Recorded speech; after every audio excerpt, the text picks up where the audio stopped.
10 anos depois, o homem que me disse que minha pobreza dava repulsa nele se sentou na minha sala com um currículo amassado na mão e me pediu emprego sem me reconhecer.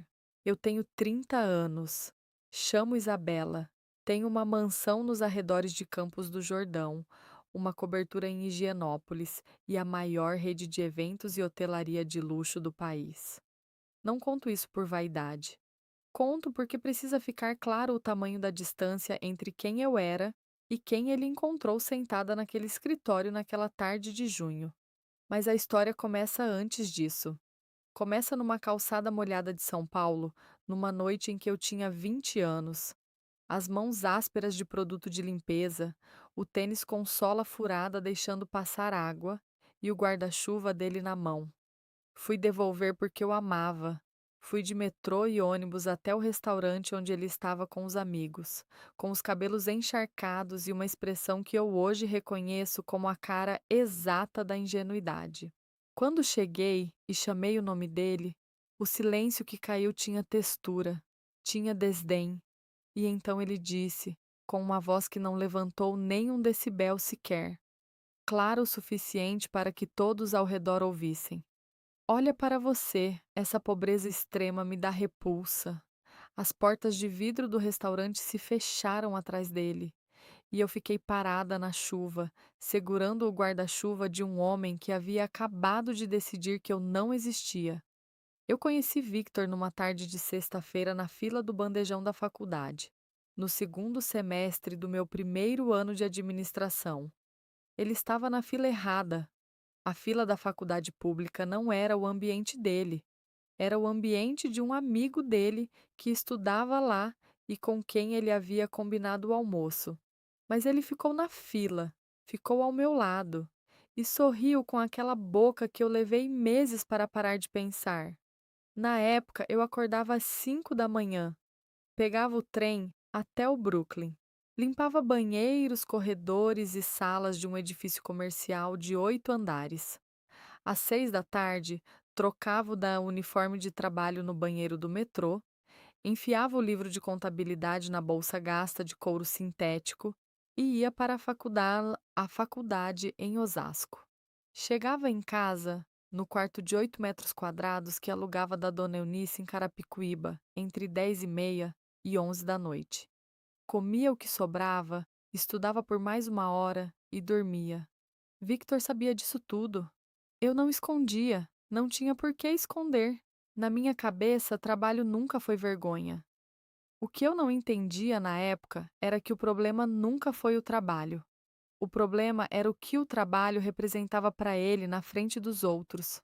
Nos primeiros meses, ele me ligava tarde da noite, depois que os amigos iam embora. Vinha ao meu quarto quando a dona Eunice estava dormindo. Me levava de carro para passeios em lugares onde ninguém do círculo dele aparecia. Praia fora de temporada, bairros que ficavam longe demais do Itaim e de Pinheiros. Eu era um segredo bem cuidado, e como toda ingênua que ama de verdade, eu interpretei esse segredo como intimidade, como algo especial entre nós dois. Achei que ele estava me protegendo. Levei meses para entender que ele estava se protegendo. O sinal mais claro veio num aniversário de um amigo dele. Eu soube da festa porque vi o convite caído na bolsa dele quando ele deixou a bolsa aberta no meu quarto. Perguntei se eu ia junto. Ele sorriu, mas o sorriso não chegou nos olhos, e disse que era coisa de faculdade, de pessoal da turma dele, que eu ia me entediar. Eu aceitei, engoli. Disse tudo bem com a voz mansa de quem ainda não aprendeu que aceitar o que não está certo não é gentileza, é cumplicidade. Não fui à festa, mas soube pela manhã seguinte que ele tinha ido. E soube, 3 dias depois, por uma mensagem que chegou no celular dele enquanto ele usava o banheiro do meu quarto, que havia uma garota chamada Camila que estava esperando por ele naquela festa com uma paciência que ela descrevia com palavras que eu não vou repetir aqui. Eu não confrontei. Fechei o celular e coloquei de volta exatamente onde estava. Essa foi a primeira vez que eu entendi que há uma diferença entre não saber de algo e escolher não perguntar. Eu escolhi não perguntar. não por fraqueza. Eu entendo isso hoje. Foi porque naquela época a única coisa que eu tinha além do trabalho e da faculdade era aquela ilusão. E eu não estava pronta para abrir mão dela ainda. Mas o tempo não negocia com ilusões. Vieram os meses seguintes, e com eles, o padrão foi ficando mais claro. Vitor me ligava quando precisava de algo que os amigos dele não davam. Uma escuta sem julgamento, um lugar sem pressão, um colo sem exigência. E eu oferecia tudo isso com as duas mãos, exausta de trabalho, cheirando a bois e produto de limpeza, debaixo do perfume barato que eu passava no pulso antes de encontrá-lo. Ele recebia, agradecia com beijos que pareciam genuínos e ia embora quando a vida real dele, a vida que eu não fazia parte, chamava de volta. Eu fechava a porta, lavava a louça, abria o caderno de contabilidade e continuava. Foi num sábado frio de julho, 6 meses depois que começamos, que a coisa tomou a forma que não tinha mais como ignorar. Eu estava num shopping do centro quando o vi. Ele estava de costas, mas eu reconhecia aquela postura de longe, ombros largos, o jeito levemente arrogante de andar como se o corredor pertencesse a ele. Estava com um grupo de 4 pessoas, um dos amigos que eu conhecia de foto, duas mulheres que eu não conhecia. E então ele se virou levemente para falar com alguém ao lado, e eu vi o perfil de uma moça de cabelo liso que ria com a boca toda aberta, com a mão no braço dele, com a familiaridade de quem não precisava se esconder de nada. Eu me afastei antes que ele me visse. Fui para o banheiro do shopping, trancada num cubículo, e fiquei parada por uns 5 minutos com as costas na porta fria de metal. Não chorei. Senti algo mais pesado do que choro. Senti a nitidez de uma verdade que eu havia estado evitando com muito esforço. Não era sobre Camila. Camila era sintoma, não causa. A causa era que eu nunca havia sido real para ele. Era uma presença paralela, discreta, útil, guardada numa gaveta que ele abria quando precisava e fechava quando não precisava mais. E é aqui que eu preciso que você se inscreva no canal, porque o que eu fiz em seguida mudou tudo. Me diz nos comentários de onde você está me ouvindo. Eu preciso saber que não estou sozinha nessa história. Saí do banheiro do shopping com as mãos ainda frias da água que tinha passado no rosto. Não sei quanto tempo fiquei ali dentro. Sei que quando saí, o corredor estava mais cheio, a música ambiente estava mais alta, e o mundo continuava girando com aquela indiferença que o mundo tem por tudo que não é o mundo. Fui para casa, metrô, ônibus, Carapicuíba. Sentei no banquinho de plástico do ponto de ônibus com um caderno de contabilidade no colo porque era o único lugar disponível para pousar alguma coisa. Não abri o caderno. Fiquei olhando para as luzes da rua como se estivesse vendo pela primeira vez quanto espaço existe entre um poste e outro. E foi ali, naquele banquinho, que a pergunta chegou sem ser chamada. Até quando? Não foi um grito, não foi choro. Foi uma pergunta limpa, direta, quase burocrática. Como quando a dona Eunice batia na porta na segunda-feira de manhã e dizia que o aluguel estava vencido. Sem julgamento, só o fato. Até quando eu ia funcionar como uma opção paralela de alguém que tinha vergonha de mim? Lembrei da minha mãe. Ela trabalhava em 3 casas diferentes, cada uma em bairros opostos da cidade, e nunca reclamou de nenhuma delas na minha frente. Quando eu tinha 12 anos e perguntei se ela não se cansava, ela abaixou o rosto, sorriu para o prato de comida e disse que cansaço a gente carrega, mas vergonha a gente escolhe. Eu estava carregando cansaço e estava escolhendo vergonha. Essa percepção entrou devagar, mas entrou funda. Não era sobre Vitor, era sobre mim, sobre o fato de que eu havia passado os últimos 6 meses me tornando menor para caber num espaço que alguém havia criado especialmente para me apagar. E eu havia colaborado, com silêncio, com paciência que não era virtude, era medo. Medo de quê? De ficar sem a única coisa que parecia minha. Mas aquela coisa nunca tinha sido minha. O ônibus chegou. Entrei. Fui até o fundão que estava vazio e me sentei na última fileira com o caderno ainda no colo.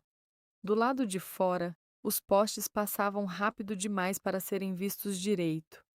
Era assim que eu estava vivendo, passando rápido demais para ser vista direito. Abri o caderno na última página, a que eu nunca usava. Peguei a caneta que ficava enfiada no espiral. Escrevi uma coisa só. Em 2 anos eu sou livre. Não sabia ainda o que isso significava na prática. Não tinha plano, não tinha capital, não tinha contato, padrinho, sócio, nada. Tinha a caneta, tinha o caderno, tinha o silêncio do fundão do ônibus às 10 da noite. E tinha aquela frase que agora existia no mundo porque eu havia colocado ela ali, em tinta, no papel. Fechei o caderno. Olhei para a janela. A cidade continuava. Os postes continuavam. O ônibus continuava. Mas alguma coisa tinha parado de vez dentro de mim. A parte que ainda esperava que alguém viesse me buscar. A parte que ainda achava que amor era argumento suficiente contra desprezo. Essa parte fechou, e o que ficou no lugar dela era uma quietude diferente, não vazia, sólida, como chão firme debaixo dos pés. Na manhã seguinte, acordei antes do alarme. Não com aquele despertar pesado de quem não dormiu. Acordei com uma clareza estranha, quase incômoda, como quando a dor de cabeça vai embora de repente e o corpo ainda não sabe como funcionar sem ela. Fiquei deitada no colchão fino do quarto da dona Eunice, olhando para a mancha de umidade no teto que eu havia contornado 1000 vezes com os olhos, enquanto esperava o sono vir. Desta vez, não tinha sono para esperar. Tinha só aquela frase: em 2 anos eu sou livre. O alívio não chegou como eu esperaria que chegasse. Não foi alívio de quem resolveu algo. Foi alívio de quem parou de fingir que não havia nada para resolver. É diferente, é mais limpo. Senti isso no pescoço primeiro. Aquela tensão que eu havia normalizado a ponto de não reconhecer mais como tensão simplesmente deixou de estar lá. Como se um músculo que ficou contraído por meses finalmente se lembrasse de como é relaxar. Me levantei, arrumei o quarto, dobrei o cobertor com as dobras retas que a dona Eunice me ensinou, porque ela dizia que quarto bagunçado é mente bagunçada. Fui trabalhar. E no metrô lotado das 6 da manhã, espremida entre pessoas que cheiravam a café e desodorante, com o caderno de contabilidade na bolsa, e os pés já doendo dentro do tênis que ainda estava com a sola úmida da véspera, me ocorreu uma coisa. Vitor não sabia de nada. Essa ideia tinha um peso que eu não esperava. Ele ainda achava que eu era exatamente a mesma mulher que havia ficado parada naquela calçada sob a chuva. Ainda me via com aquele escaneamento rápido e cruel dos privilegiados, roupas sem grife, mãos ásperas, nada que valesse a atenção. Nos dias que se seguiram, quando ele mandou mensagem como se nada houvesse acontecido, como se a cena do restaurante fosse apenas uma deselegância qualquer e não a sentença que foi, eu respondi com a normalidade calculada de quem ainda está presente. Tudo bem. Que bom que você está bem. Sim, pode vir mais tarde. Não tinha raiva na voz. Não tinha frieza suspeita. Tinha o tom exato de quem ainda está lá, porque eu precisava que ele acreditasse que eu ainda estava lá.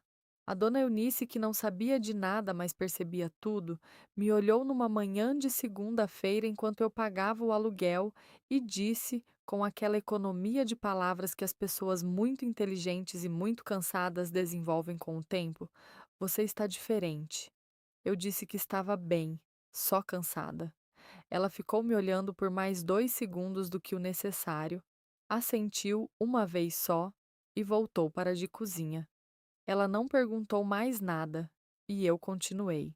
Nos meses que se seguiram, desenvolvi uma rotina que dividia minha existência em 2 compartimentos absolutamente estanques. Durante o dia, eu era sempre como a mesma Isabela de sempre.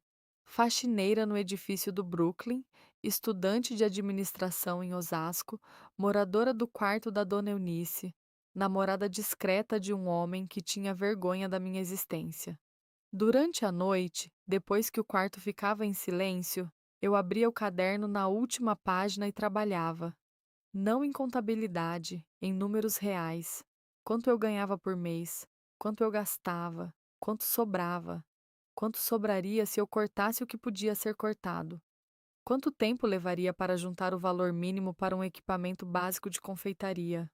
Uma batedeira de qualidade, formas, as embalagens certas. Calculei e recalculei por semanas até que o número ficasse limpo o suficiente para virar prazo. 18 meses. 18 meses de corte em tudo que não era essencial. Eu continuei encontrando Vitor. Continuei ouvindo as histórias da firma de advocacia, os planos ambiciosos, as análises sobre mercado e poder que ele fazia com a arrogância tranquila de quem nunca precisou executar nenhum plano de verdade, só comentar os dos outros. Continuei sorrindo nos momentos certos, concordando com a cabeça, sendo a presença discreta e sem exigências que ele precisava que eu fosse. Por fora, eu era a âncora que ele havia descartado na calçada. Por dentro, eu estava aprendendo a nadar em direção ao fundo. O momento mais difícil não foi a primeira semana. A primeira semana é fácil. A decisão ainda está fresca, ainda aquece. O momento mais difícil foi uma quarta-feira comum de setembro, 2 meses depois, quando Victor veio ao meu quarto sem avisar e ficou mais tempo do que o usual. Ficou até perto da meia-noite, falando sobre um caso da faculdade, os ombros relaxados do jeito que ficavam quando ele não precisava performar para ninguém. E eu olhei para ele e senti por um segundo, só um, mas um segundo real e honesto, aquela coisa antiga que havia sido motivo suficiente para eu ir de metrô e ônibus até um restaurante na chuva com o guarda-chuva errado na mão.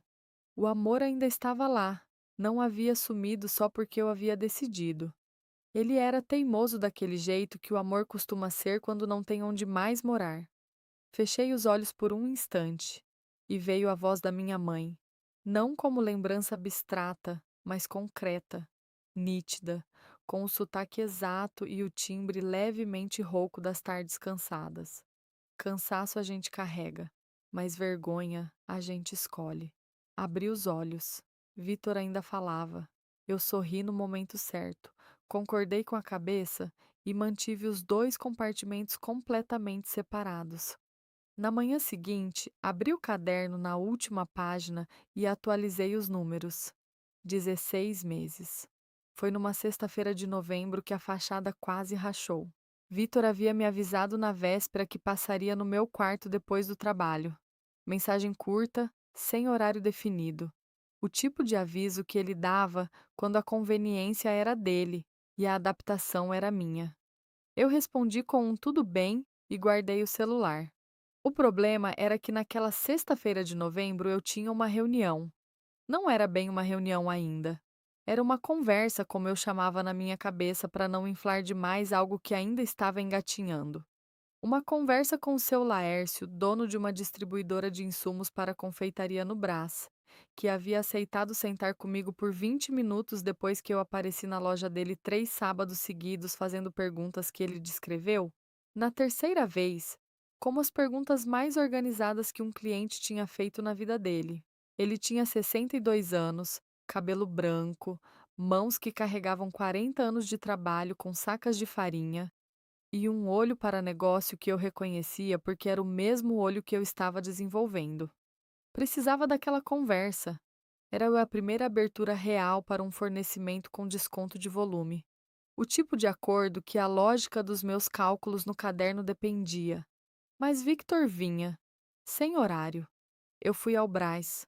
Conversei com seu Laércio por 45 minutos. Bem mais do que os 20 combinados, porque quando duas pessoas que pensam em números se encontram, os números criam sua própria gravidade. Saí de lá com um acordo verbal, um aperto de mão e a sensação física de um degrau sendo vencido.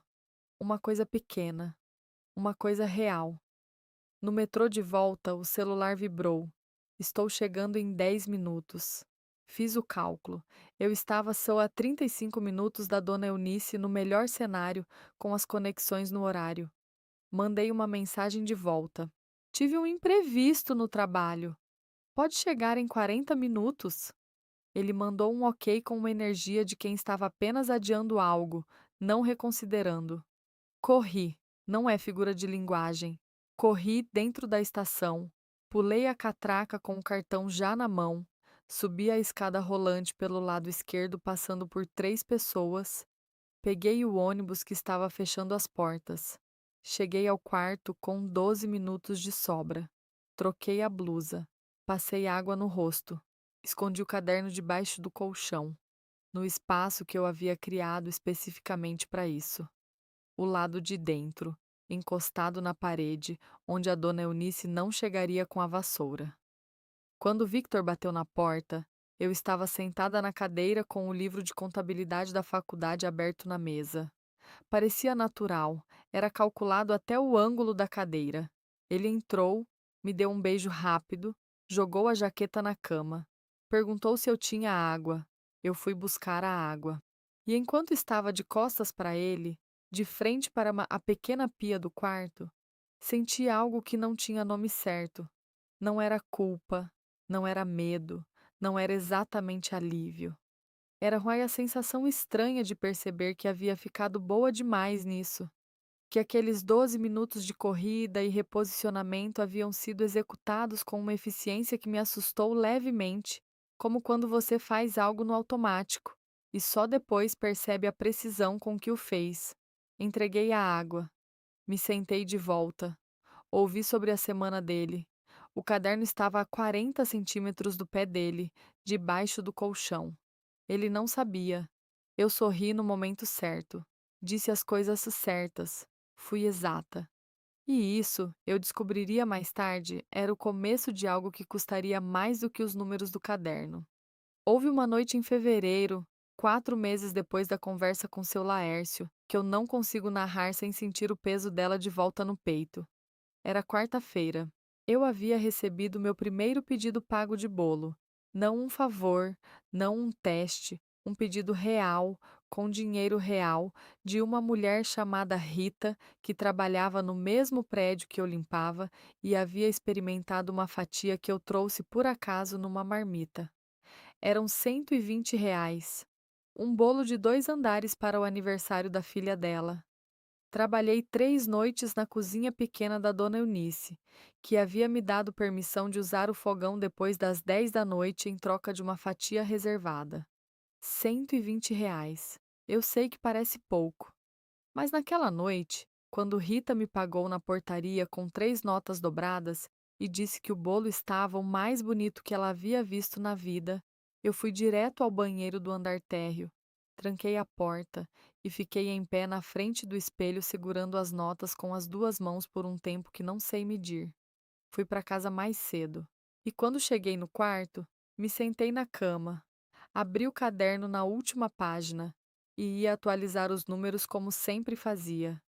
Mas a caneta não se moveu. Fiquei olhando para o número que estava escrito ali, para os meses que ainda faltavam, para a extensão daquilo que eu havia escolhido fazer, não do negócio, mas da vida dupla, da mulher que eu estava me tornando para sustentar um plano que não tinha testemunha. A solidão daquilo me pegou de surpresa, não a solidão de não ter ninguém. Eu era acostumada com isso desde criança, quando minha mãe saía antes do amanhecer e eu acordava para uma casa silenciosa. Era uma solidão diferente. Era a solidão de carregar algo que importava demais para ser dividido com quem estava por perto, e importante demais para ser largado.